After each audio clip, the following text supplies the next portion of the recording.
Hello friends, welcome to lecture series on theory of computations. दोस्तों, previous video में हम देख रहे थे कि नॉन डिटरमिनिस्टिक फाइनाइट ऑटोमेटा क्या होता है, और इस वीडियो में मैं आपको नॉन डिटरमिनिस्टिक फाइनाइट ऑटोमेटा यानी एनएफए के डेफिनेशन को बताऊंगा।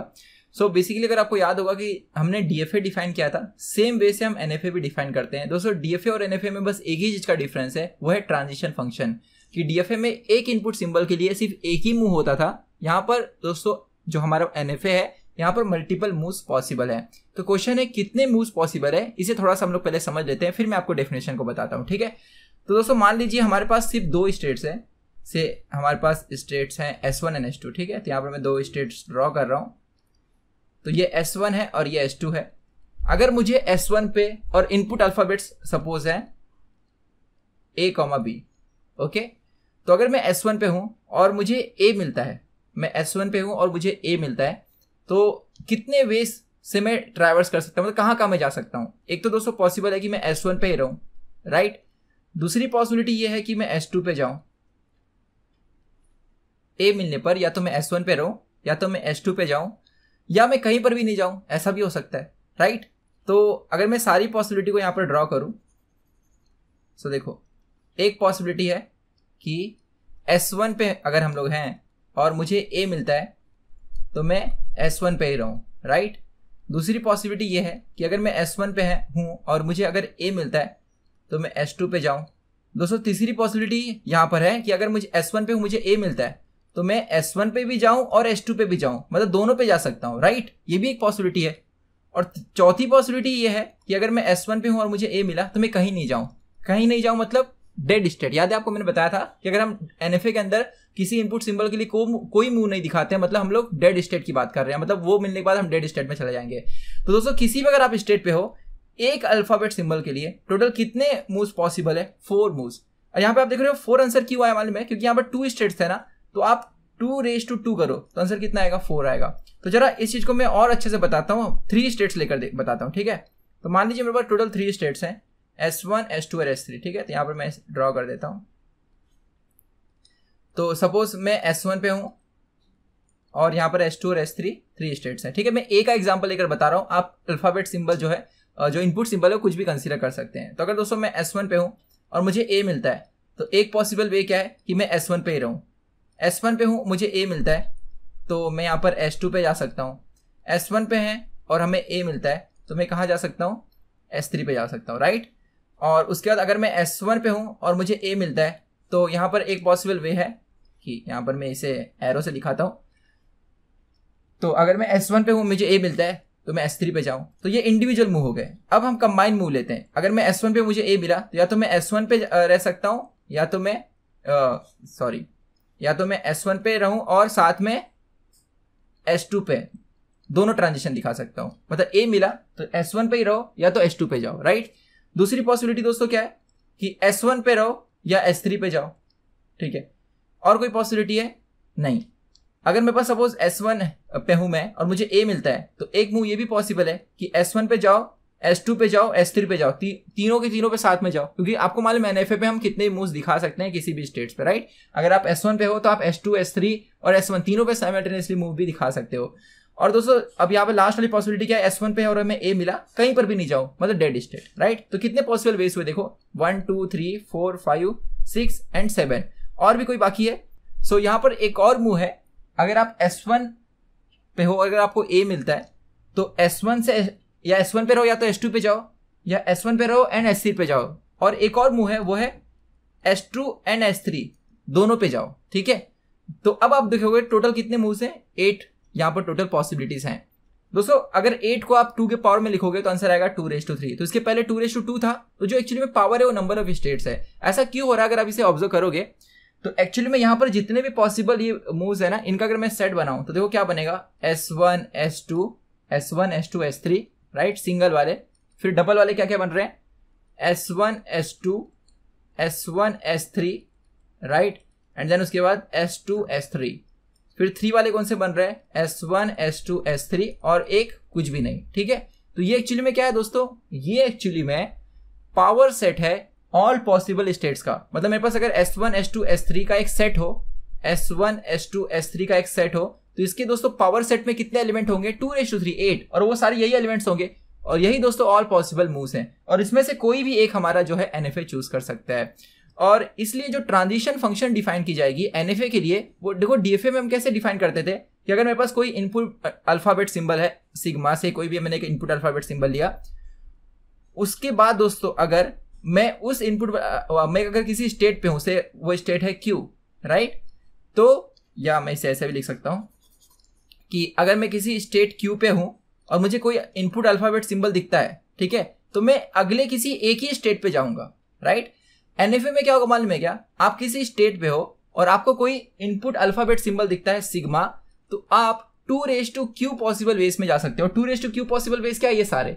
तो बस जो ट्रांजिशन फंक्शन है दोस्तों, उसकी डेफिनेशन अब ये हो जाएगी कि Q क्रॉस सिग्मा, समझ रहे हैं, मैं आपको DFA में अच्छे से बताया था इसके बारे में कि किसी स्टेट पे है और हमें कोई इनपुट अल्फाबेट सिंबल दिखता है, तो DFA के केस में हम सिर्फ एक नेक्स्ट स्टेट पे जाएंगे। यहां पर 2⁻Q पॉसिबल वेज में से कहीं पर भी जा सकते हो। तो ये बस दोस्तों डेफिनेशन चेंज जाएगी, बाकी सबका सब अलग रहेगा। लेकिन आपको दोस्तों ये भी समझना होगा यहाँ पर कि ये जितने पॉसिबल वेज हैं, इसमें से कुछ जो आपको दिख रहे हैं ट्रांजिशन, ये डिटरमिनिस्टिक है कि अगर आप S1 पे हैं और आपको A मिलता है तो नेक्स्ट आप एक ही स्टेट को चूज कर रहे हैं, जबकि आप देखोगे ये और ये जो है दोस्तों, ये नॉन डिटरमिनिस्टिक है, क्योंकि अगर आप S1 पे हो और अगर आपको A मिलता है तो आप मल्टीपल स्टेट्स में जा रहे हो। तो आपको ये समझना होगा कि जो NFA की डेफिनेशन है ना एक्चुअली में ट्रांजिशन फंक्शन की, कि Q इंटू सिग्मा मतलब Q क्रॉस सिग्मा, ऐसा एक्चुअली में पढ़ना चाहिए कि अगर किसी स्टेट पे और आपको कोई अल्फाबेट सिंबल मिलता है तो आप 2⁻Q पॉसिबिलिटी में से कोई भी पॉसिबिलिटी चूज कर सकते हो। तो अगर दोस्तों आपने सिर्फ और सिर्फ डिटरमिनिस्टिक पॉसिबिलिटी चूज की ना, तो आपका जो NFA है वो खुद DFA बन जाएगा। तो आप ये कह सकते हो कि every DFA is a special case of NFA। मतलब NFA का जो ट्रांजिशन फंक्शन है वो 2⁻Q पॉसिबिलिटीज में से अगर मैं उन्हीं सी पॉसिबिलिटी को चूज करूं जो डिटरमिनिस्टिक मूव को रिप्रेजेंट करते हैं, तो दोस्तों जो आपका NFA बनेगा वो एक्चुअली में DFA ही होगा। तो every DFA is actually special case of क्या, NFA। ये आपको समझ के रखना है। तो यहां पर मैं आपको अब डेफिनेशन को बताता हूं और धीरे धीरे जैसे जैसे एग्जांपल सॉल्व करोगे ये चीज आपको अपने आप क्लियर होते जाएगा। तो दोस्तों डेफिनेशन कुछ इस तरह है, an NFA is represented formally by 5 tuple, जैसे हमने DFA में बताया था। और 5 टपल्स क्या क्या है, Q sigma delta Q0 F। दोस्तों Q क्या है, ऑल पॉसिबल स्टेट्स। आपके NFA में कितने भी स्टेट्स हैं वो सारे जो भी स्टेट्स हैं वो Q हैं, सेट ऑफ ऑल स्टेट्स।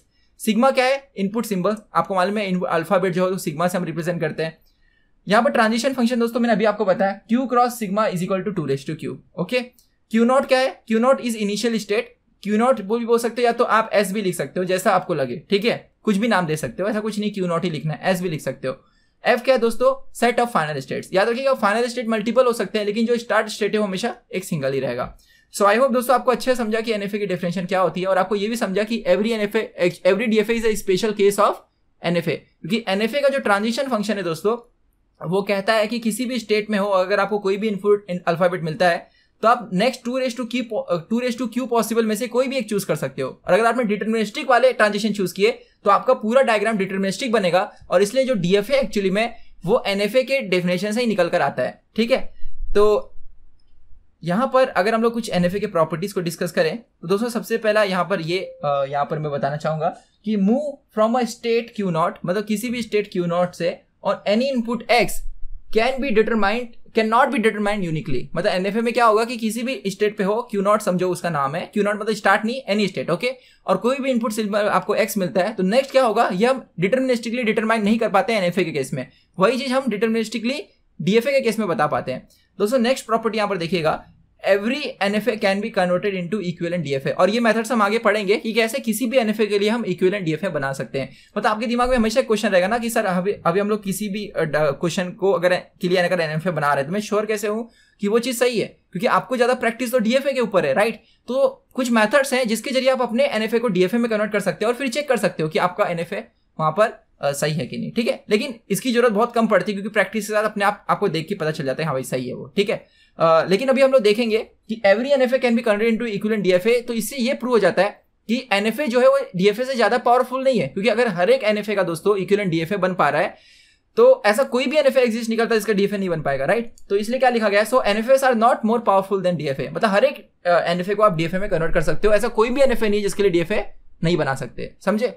तो नेक्स्ट देखिएगा स्टेटमेंट क्या लिखा गया है, every DFA is a special case of NFA, जो मैंने आपको बताया।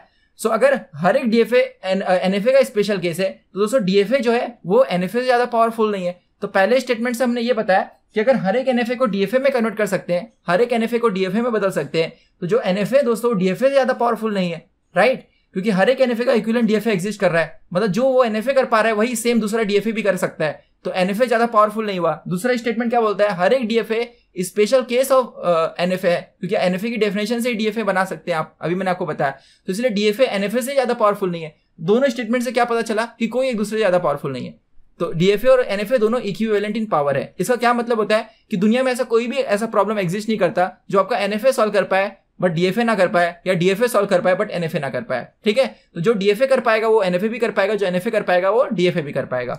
तो यहां पर नेक्स्ट स्टेटमेंट पे हम लोग आते हैं। नेक्स्ट स्टेटमेंट है दोस्तों कि a NFA can be designed with fewer states compare to its deterministic counterpart. तो अभी आगे हम इस वीडियो के बाद कई सारे एग्जांपल सॉल्व करेंगे MIT Pro ऐप पर, और मैं आपको बताऊंगा कि कैसे सेम DFA में ज्यादा स्टेट्स लगते हैं और NFA में कम स्टेट्स लगते हैं, ठीक है? तो ये एक इंटरेस्टिंग पार्ट है जो आपको एग्जांपल के थ्रू ही समझेगा। दोस्तों अगला यहां पर लिखा गया है कि no move on input symbols represent dead state in NFA, और ये आपको ऑलरेडी पता है, मैंने आपको शुरू में बताया कि अगर किसी स्टेट पे किसी इनपुट अल्फाबेट के लिए मूव नहीं दिया गया है मतलब वो डेड स्टेट को रिप्रेजेंट करता है।